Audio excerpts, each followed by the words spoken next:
You're listening to Hustle and Flow, a podcast to inspire and bring together female actors and artists in the entertainment industry. I'm Heidi, an actress, female fitness coach, and self-love junkie. And I'm Kesley, singer-songwriter and social media influencer. Are you ready to manifest your dreams? Let's get started. So I don't even know where to start, but this is Cynthia. Cynthia was in my wedding 4 years ago now, as of recently. And you're a writer for 225 Magazine, which is the main local magazine in Baton Rouge, Louisiana. And you also started Brunch for the Soul. Can you tell us about Brunch for the Soul? Yeah, what is that? Just sounds increment. I want to go. Yes, thank you. So it started as an event.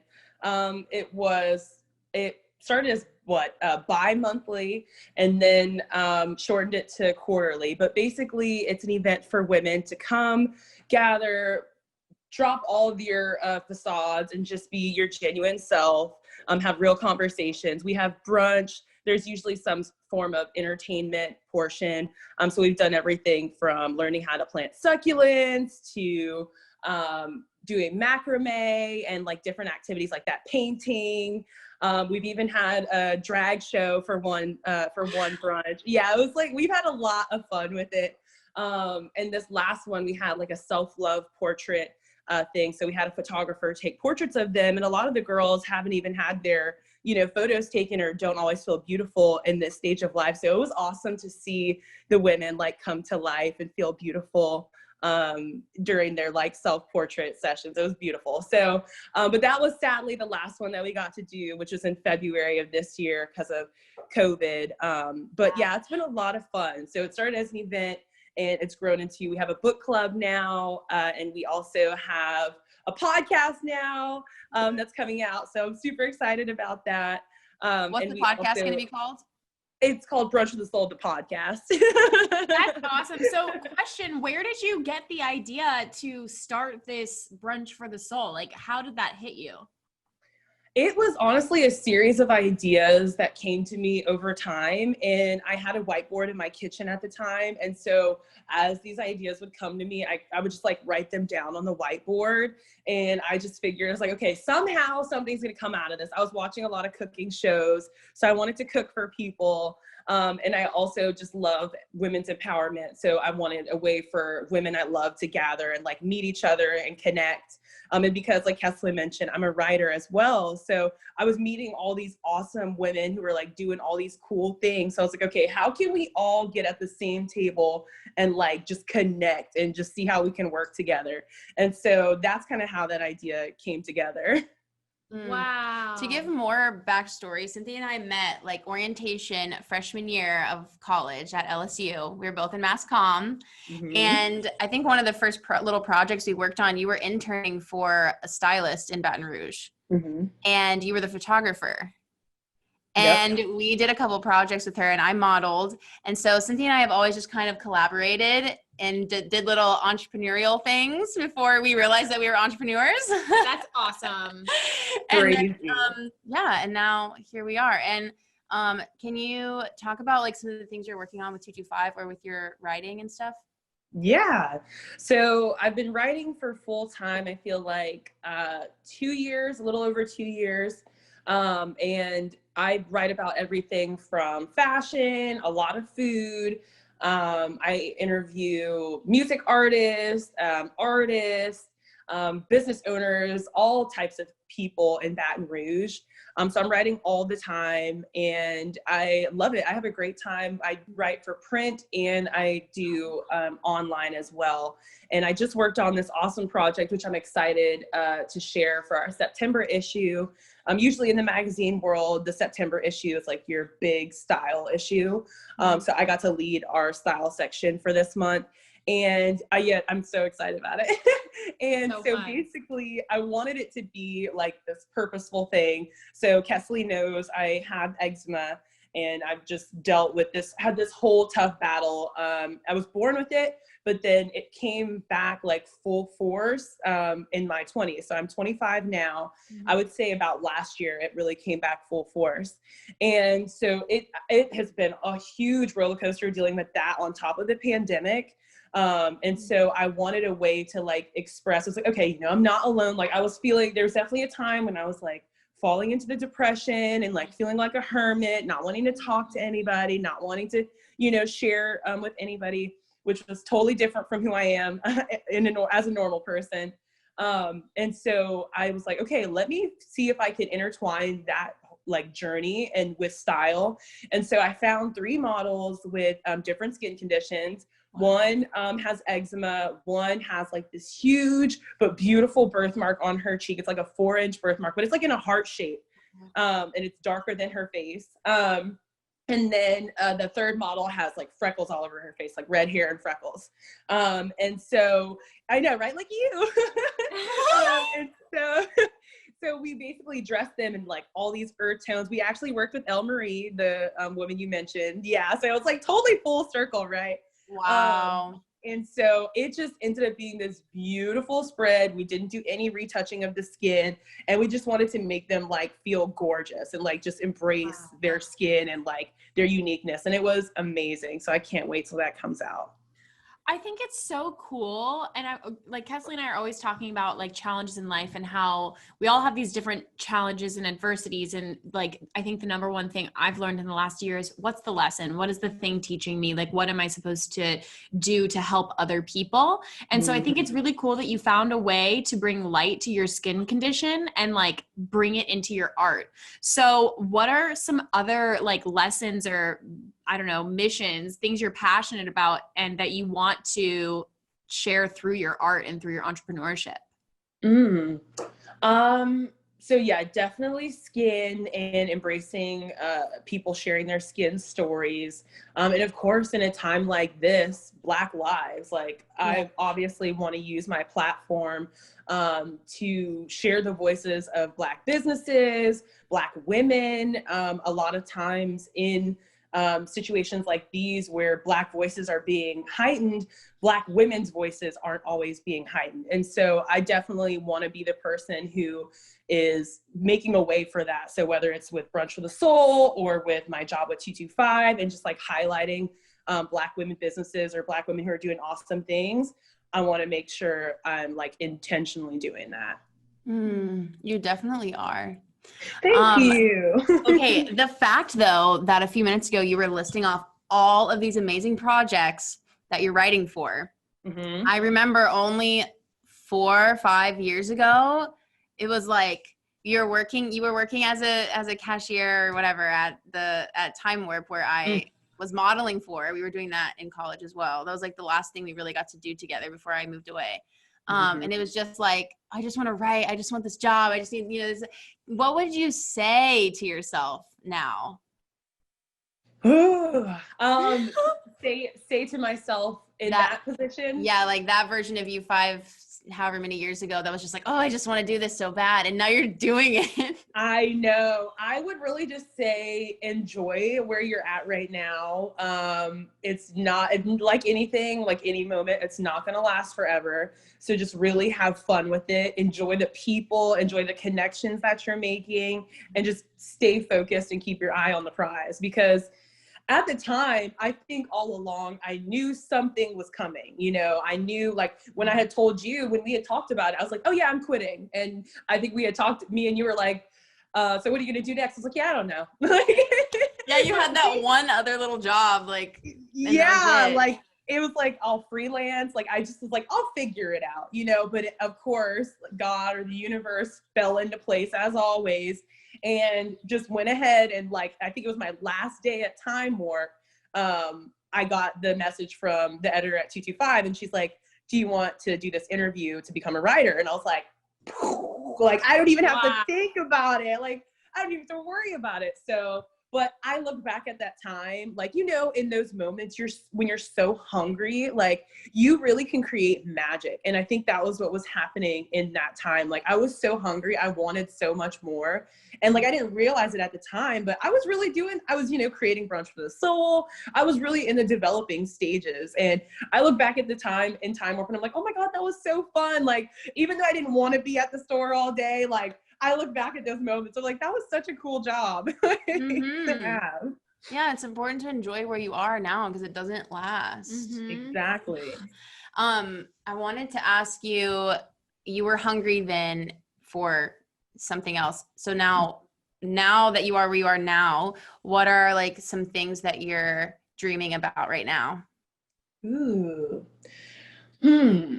I would say COVID definitely affected my big girl dreams for a second. I would say it, like, you know, we all got kind of caught up in it and just like, oh, what do we do next? So I would say one of the big things was the podcast. So I had always wanted to start a podcast. And so now, like, what's stopping you? Like, we're all at home, you know, we're all out here consuming content information. Like, why not now? So I would say that was the next big thing. So I'm in the middle of that. So now I'm like, sky's the limit. Like, it could really be anything. I'm open. I just want to continue building Brunch for the Soul. Next, I'm thinking adding a blog portion. So again, like I said, I want to elevate women's voices. So I don't want people to think that Brunch for the Soul is just me. Like, yes, it is my brain behind it, but it is for the women out there. So just giving women an opportunity. Like, if you want to write about something women or wellness related and you want a platform, like, here you go, here it is. So I'm thinking that. And then personally, I think we kind of touched on this last time we spoke, Kesley, that I am really into clean eating. And so I really want to work on a clean eating, plant-based cookbook. So that should be in the works before the end of this year.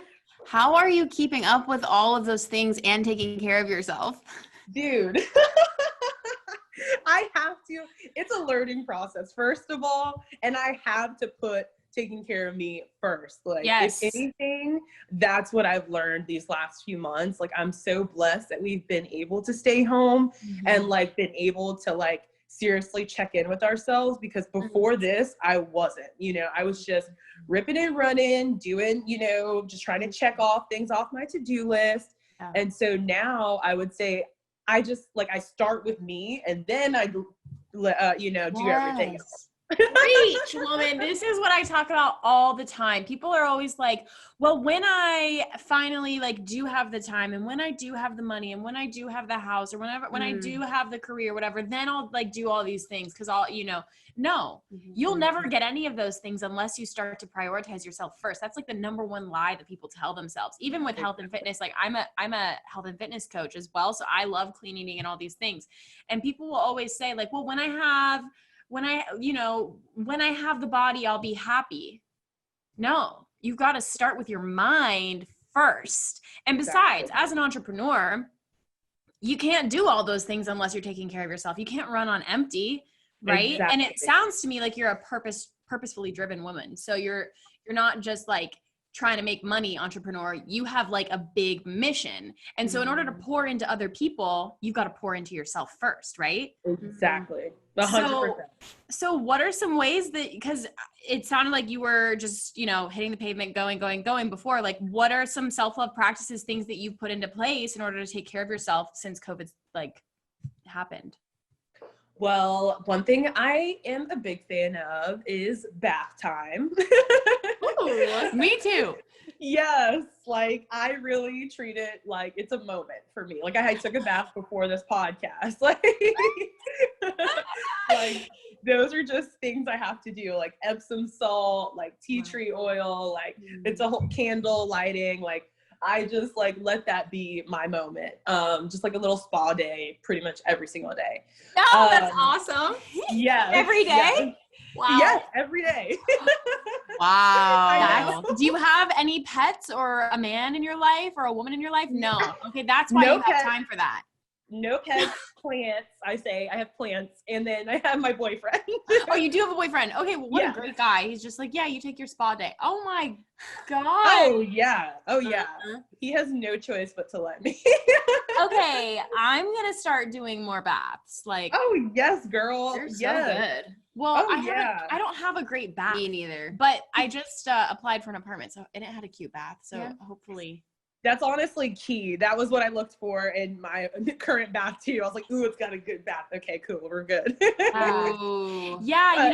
Yeah, what's so funny is like just as you start to level up and kind of change in your life, it's like when when there's change is inevitable, right? And so it's like you just got your new apartment and stuff, and so you're like, okay, well, these are non-negotiable things. Like this is my lifestyle, so I'm looking for these things like in my apartment or whatever. So yeah, that's just a side note. I've been thinking about that too because I'm hunting for like the perfect apartment, and I'm like, it needs to fit my lifestyle. Yes. I need a meditation room. I need like all the things. So yes, you're so right. And honestly, it was funny. I was looking back at my vision board from this year, and things are totally falling into place. And I love how that's happening because, again, intention setting, like when you're setting these intentions, like even if you forget about them or you think you forgot about them, like they're already out there in the universe. So they're still going to manifest. So it's like super exciting. But I put multiple bathtubs and I put bath time on my vision board. And so it's so interesting that I ended up, like you said, you're looking for an apartment with those non-negotiables. And so I got that apartment. So it's really funny how that happens. What is manifestation to you? It's just, I love that question. To me, it's like writing out your dreams. It's like being the author of your own story. Like it's you just really getting to like set your intention. And usually I have some form of like writing. I like to write out my manifestations somehow, some way. So I really do feel like it's me saying, okay, this is what's going to happen. Like, this is how my life is going to play out. And it's always like, it's been so beautiful to watch. Even if it doesn't happen on your own time, it's already in the works once you put it out there. Yeah. How long, that question mixed with what I'm about to go for, like ties together, but, how long has Brunch for the Soul been Brunch for the Soul? Since 2017, October. Okay. Wow. So, when you started that, because I remember you wanting to start something like that, and I'm sure it was stressful at times. I remember it being stressful at times, like trying to figure it out on your own and everything. What kind of resistance did you face going through that process, and how did you overcome the resistance? There were totally moments when I thought I was going to quit, and I thought I was going to throw in the towel and just be like, okay, I tried, like that's that. And it was probably that same year. I think it was the third brunch that I had. And it wasn't, Kesley, I think you were there. And there wasn't that many people, it wasn't this sold out event. There was things that happened that I was like, oh, this isn't how I wanted it. And all these little things that, probably personally bothered me, but didn't really bother the rest of the people. But it really stuck with me. And I went home that day and I was like ashamed. And I was like, why am I doing this? Like, I really had to ask myself, like, why am I doing this even? And like, is this for me? Do people even want this? Is this even being received? And so I was like, you know what? Get out of your head. People are saying positive things. It's okay. I was like, let me just power through and push forward. Let me do one more brunch. And so I did, and I went ahead and did the next brunch. And of course it sold out, and it was like a hit. It was the Galentine's Day brunch. And it was everybody was just like, I don't remember how quickly it sold out, but everybody just loved it. People were talking about it for months after. And I just felt like so fulfilled. And I was like, okay, this is what I'm doing. Not just for sold out events or not for just people's responses, but I just wanted to make sure that women were feeling, the intention behind it. I wanted to make sure that women were leaving with something and leaving with connections. They felt like their soul was full. I wanted them to be fulfilled. Yeah. And so then from that brunch on, I think every brunch has been sold out ever since. And I know it's crazy to think that. And it's just like, it's only gotten bigger. My first brunch was 15 girls. I think now we've had up to 50 or 60 in New Orleans. And it's just like, it's just crazy. It's really crazy how it's grown. And I'm just so grateful. Like, we have followers in New York and DC and like all these other places, and they're, you know, ready for this. They, you know, I would always think, I'm like, oh, you know, this is just Louisiana girls need this because it's already in other states and it's already in other cities. And no, that's not true. You know, there's other events and there's other networking things, but there's not this safe space where it's like truly authentic and you can walk up in there and know that no one's going to judge you, and you can talk to anybody, cry on anybody's shoulder right then and there, and you'll be okay. You know, like that's the type of space it is. And I want to come. Yes.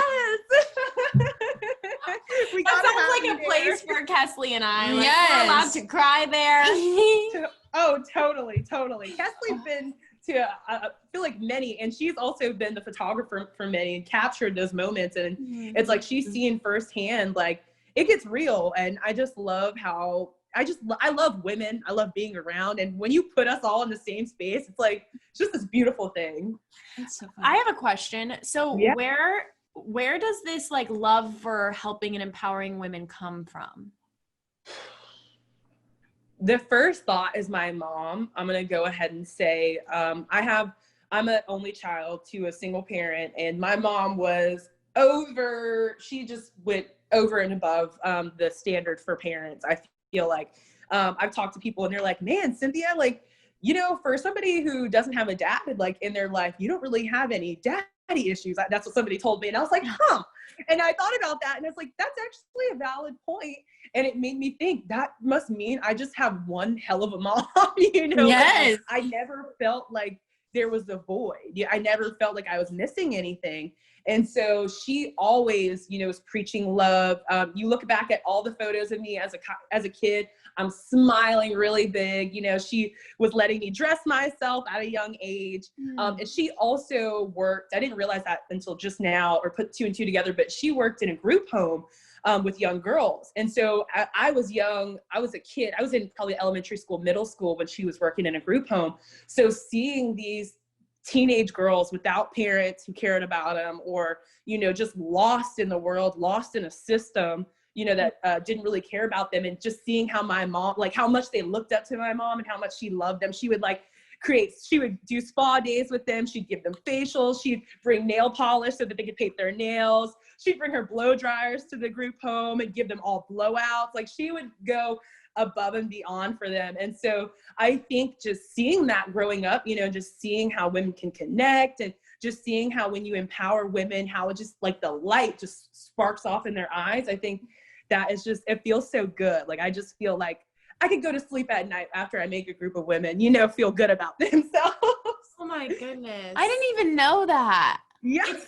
It's so cool to see your mom's impression on you too. And like how she inspired you, you know, even on a subconscious level that you weren't quite aware of.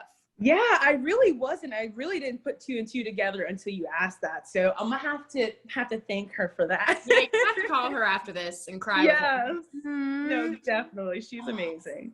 This is like a side note, but like, I guess the part of my life, I mean, we're all in our mid-20s. Mhm. So I personally, I don't know about anyone else, will think about what I would be like as a mom. Not that I want to right now, but like, I think about it, you know, I'm like preparing myself. Is there anything that, like, we were just talking about your mom, but like, is there anything that you've thought about? Like, if I have a daughter, I want to make sure that I teach them this or show them this. Like, do you have anything that's like ingrained in you from your mom or just from life that you're like, that's what I'm going to do as a mom? Good question. That is. Totally. I definitely want to carry on many, many, many of the things that my mom has taught me. And definitely the self-love and just belief. I feel like she's the reason behind all the things that I've done. Like, people will ask me, like, how have you been so brave or, you know, fearless enough to just do this thing or just to try this thing or whatever it is.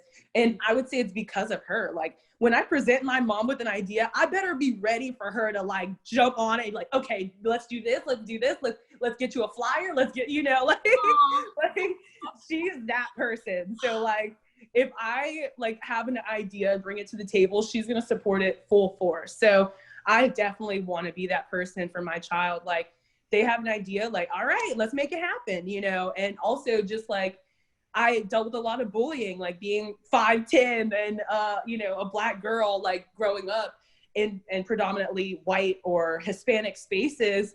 I was bullied a lot coming up. And so my mom, you know, come home and just thank God. I always thank God, you know, because everybody doesn't have that foundation or that home. And so it's like, thank God I come home, you know, crying or whatever. And my mom just, like we said, pouring from an empty cup, she just poured into my cup all the time and just always was making me feel beautiful. And so I didn't even, you know, I would hear the whatever from the bullies, but then I would get a whole different message from my mom. And that's what I stuck with. So I definitely want to be that person for my child. What would your mom say to you when you would come home and be like, I'm being bullied for the way I look? She would be like, I'm not going to cuss, but F them. Yeah, I know. I was bullied too as a little ginger. You know, I was the only redhead. I wanted to be like blonde or whatever. And like, yeah, called me fire crotch, all the things. And the things my parents told me to say back to them. Yeah, exactly. My mom would be enraged. I mean, but then of course she would take it down and then she would just, you know, tell me I'm beautiful. And she would just like literally just in the most caring, loving way, just like start pointing out all these things about me and, you know, just touching me, kissing me, loving me. You know, she was always so gentle. So she's just the most loving human being. I obviously could talk so much about her. Mm-hmm. I want to talk a little bit more about the eczema that you experienced the last couple of years. Mm-hmm. Because I mean, I also, of course, dealt with acne for the last 2.5 years and I'm still trying to figure it out. And you and I both have it in common that we want to figure out what the core root is of our symptoms and heal naturally. But I also know that it was a rough season for you. Can we talk about maybe a little bit of what you experienced and what you learned going through that season? Yeah. So just to give a little backstory, I feel like last year, sometime in 2019, I was like, okay, I'm cutting anything that's not natural off cold turkey. I was on topical steroids for my eczema. And if anything got really bad, I would take oral steroids. And so basically those are just like the normal creams and stuff that you're prescribed when you're given eczema. And I didn't really have it super bad at the time. It was just kind of in a few spots. But I just wanted to, you know, I had done some research and I was like, okay, I just don't want to get addicted to it. I don't want my skin to just continue getting worse and worse and having to use like higher levels of prescription medicines. And so I decided to just stop taking it. And over time, my eczema just like got worse and worse and worse. And like, before I knew it, like I had kind of been taking pictures, like thank God I have that for reference, but kind of had been taking pictures. But I also, like I said, I was not really paying attention to my health at the time last year. So I was just going. And it wasn't until I would see myself in some photos and my skin was like 10 times darker than its normal complexion. I was like, whoa, like what's going on? Like something's happening, you know? And like, so my eczema had basically just spread from these tiny little patches to like my whole entire body. Like it was everywhere. And so I was trying everything. Like I was eating, you know, plant-based. That's what got me into the plant-based world. I was trying to fix my gut health. I was, you know, cutting out sugars and dairies and, you know, all these different things. And doing yoga, just like trying to approach everything, like taking using salves and using oils, you know, like basically everything under the sun that people suggest for people with eczema. That's what I was doing. And it was obviously so much deeper. It was obviously so much deeper than the skin. And so around, I think not last month or July, it just got so bad that my whole face was like swollen, like my eyes were swollen shut, like everything was a hot mess. Like I was miserable. I couldn't look in the mirror. I was just in tears, like just any moment it was in tears. And so I was like, okay, I can't do this anymore. Like, I was like, what am I doing this for? Like every time I went to the dermatologist, they were just like, you know, you don't want to take steroids. Like you're crazy, whatever. And I was like, I just kept fighting that fight. And then that was the moment when I was realizing how much it was like compromising my health. I just couldn't do it anymore. So I got back onto oral steroids, and that's why I'm like calmed down currently. And then topical steroids just to smooth my skin out, because it was becoming so thick and dark and it was completely like not my own. So it's just been the craziest journey. Right now, I'm weaning off of the oral steroids, and as well the topical steroids. So I'm gonna see if I can like control things, you know, with things like that. But it has been a journey. I just feel for anybody else who has like severe eczema and is like dealing with this, and especially when you're trying to do topical steroid withdrawal, which is what I was doing. And it's just the most miserable experience. Like if it wasn't for COVID, I don't know if I would have even had a job. Like it was getting to that point where it was like, it was so hard for me to go to work.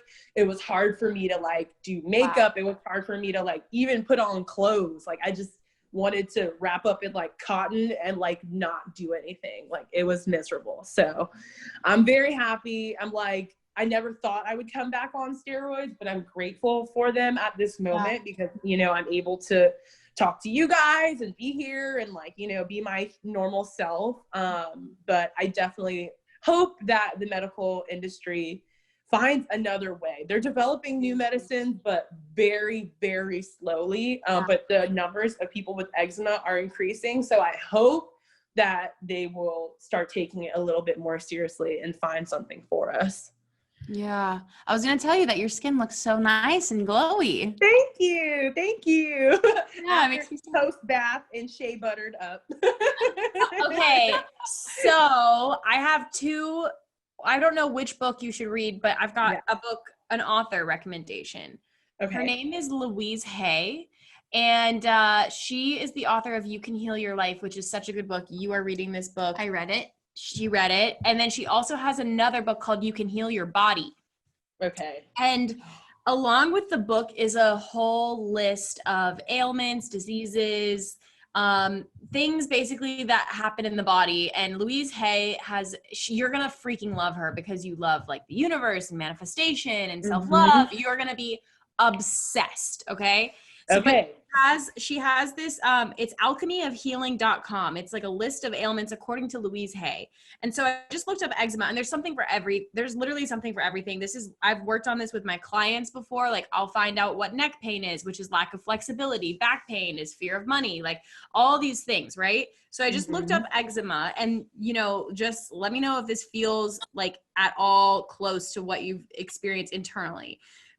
So eczema, breathtaking antagonism, mental eruptions. Like, oh, totally. So what that means. What does that mean to you? Yeah.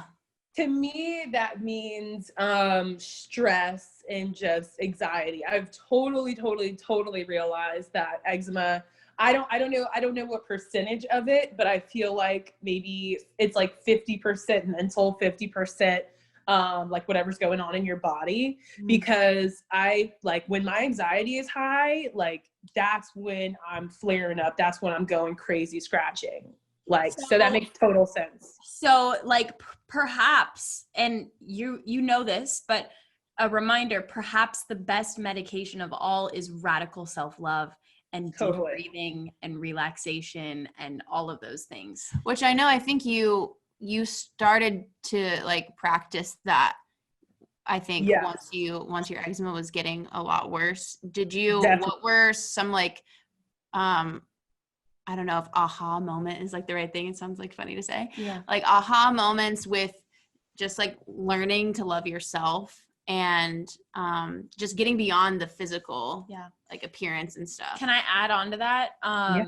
Because working with women who are like looking to experience weight loss and everything, sometimes the conversation that I have to have with them is like, I know you don't want to accept where you are right now, but it's so crucial for your progress that you love and accept yourself as you are right now, unconditionally, because until you do, you will not get through this. So have you had a moment of, it is what it is, and I still love and accept myself? Totally. I've had a few moments like that. I feel like Because like I mentioned earlier, I just went into hermit mode. Like for months, I just was not taking pictures of myself. I wasn't even looking in the mirror, which is just so weird. You know, like imagine just like kind of going about your life and you're just like, oh, you look in the mirror and you're like, okay, nope, avoiding that. Like, so it was like, I totally was shutting off from myself. And I'm just not, I'm a very optimistic person. I like to be a light, you know, to people and to the universe. And so I couldn't live like that anymore. I just didn't want to feel like that. And I would say this is maybe a little bit later, that I had this aha moment. But recently I just was like, I had a day where, we were taking photos for the podcast actually. And I just was not feeling it. I was just like, who am I to be taking photos of myself right now? I was like, I am not attractive. Like that is genuinely the messages I was telling myself. And I was just like, I felt ugly. And so I went home and, you know, I was going through this mix of emotions, but then I was also simultaneously feeling creative. I think I had taken my clothes off at this point. I looked in the mirror and I was like, you know what? I'm not half bad. You know, it was like, You're fucking gorgeous. Thank you. I was like, I look pretty good. So I went and I like put my phone up and I had a little self-timer photo shoot. And I was like, so yeah, it's on Instagram and it's like literally me in my bralette underwear. And it was laundry day. I literally pulled my baskets of laundry in the shot. And I just did this little artsy shot. The last one's my favorite. Beautiful. Thank yes, you. Abs. Laundry day. Oh, you have such a good body. You are beautiful. Thank you. How did social media help or hinder your perception of yourself as you went through that hard time? Ooh, it definitely, well, okay, I'll say it did both. I had like two different communities going on. So I was like living like two different lives. On my main page, I, you know, had everything that was normal. I follow the people who are in fashion and beauty and fitness and health and plant-based eating and, you know, all the things that I love, in yoga. And all these people are often beautiful and, you know, often have clear skin, or at least that's how we post on our highlight reel, that is Instagram. So it was like very hard to go on Instagram, and I probably didn't. I probably would just numb out or compare myself. And that was probably another reason why I didn't post or why I didn't want to take photos of myself, because again, it was like, I don't look like these people. Their skin isn't doing what my skin's doing. You know, my skin's not as even as theirs. I can't post, you know? Whereas I know it was a terrible way of thinking. And then on my other Instagram, I have an Instagram specifically for my eczema journey called Pretty Itchy. And it's like where I know, it's where I found like there's this online community of people who are just like me going through the same thing. And they like, it's called the TSW community, and that's topical steroid withdrawal. And so people are just bearing their all. Like, I don't go as far as posting like my worst flare-ups, but there are people who do. And like, because of them, it made me feel brave. Like it made me feel like, okay, wow, if they're going about their day and going about their life and, you know, they're still able to talk about it and like talk about all their pain and all the things that I shared with you guys, it really gave me hope and started making me feel more confident. So I would definitely say it helped and hurt, but it helped that community, like totally helped me to feel strong and to feel supported, because otherwise I would think I was out here doing this alone. So they gave me the strength to be the person I am today and to share my story as much as I have, because I was just sharing it on that page. And that's why I've been so vocal on my main page and with the world, because I'm like, okay, no,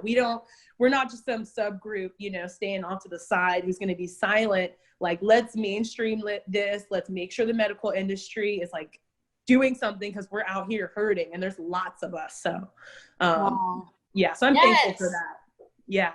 I was going to ask next, like, how important is it for you to be authentic now, having experienced that, knowing how much telling the truth and not just posting a highlight reel and like being your authentic self, how that changed you and gave you hope. So now, like, how important is it for you to show your authentic self to help others? So important, because it's like, as soon as you start opening up about things, there's usually somebody receiving your message, and they're like so grateful that you did. I've received so many messages of people who say their kids have eczema, or they used to have it and they were hiding it, and now that they see me and they're like, oh, well, you model, so I guess I can do this, and it gives them hope. So I'm so grateful that I've been able to be authentic about it. It feels like a weight off my shoulders. It's like, I don't have to pretend. Like, I felt like I was pretending to not be suffering, so now I feel like this gives me permission to just like, I can tell people, hey, I'm not having a good skin day, and I need to stay home and drink some tea. And that's all I need to be doing, and people understand now because I've been open and vocal about my journey. And so it just allows me to be me and to feel and to go through the emotions, and and just know that people are going to have no choice really, but to accept accept me where I'm at, and let me take care of me. So that's what I'm doing now. I'm like I said, I'm putting me first, and it's giving me the permission to be able to do that. I'm like, I'm not gonna fake it anymore and silently, be hurting or not taking care of myself. Cynthia, you're beautiful inside and out. I multiple times have grabbed hold of my chest to hold on to my heart, because my heart, I don't know, I just I feel you. Oh, thank you. I feel the same way. I feel the same way about both of you. Obviously, Kesley, you know that, but I feel the same way. Well, okay, let's finish off with a question. Okay, I like this one. So you get into an elevator and someone walks in, and they, maybe they're younger than you or something, but you have words of wisdom, and you've got 30 seconds to say something to that person that would change their life forever. What would you say? Oh, goodness. That is a great question. Oh, Lord. I would say that you have something unique to offer the world. So dive real deep and figure out what that is and just share it. And even if you don't know what it is specifically, you'll figure it out along the way. So just keep being you and keep spreading your light and sharing all of your talents with the world, because it needs it. I love it. Everyone can follow you on Instagram and Brunch for the Soul on Instagram. Yes. And the podcast is coming out soon.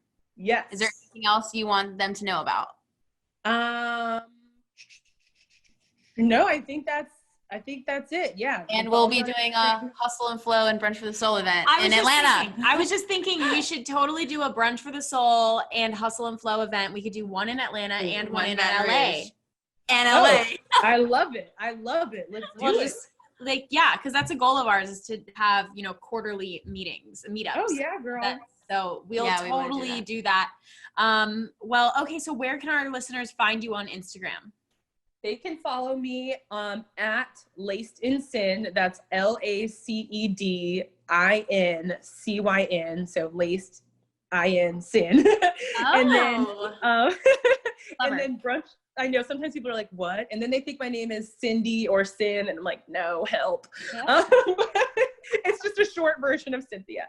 Yeah. And then they can follow Brunch for the Soul's page at Brunch for the Soul. And that's where all the podcast content will be going and everything for now as well. Great. That's so great. Well, thank you so much for being on our show today, Cynthia. It was so wonderful to meet you.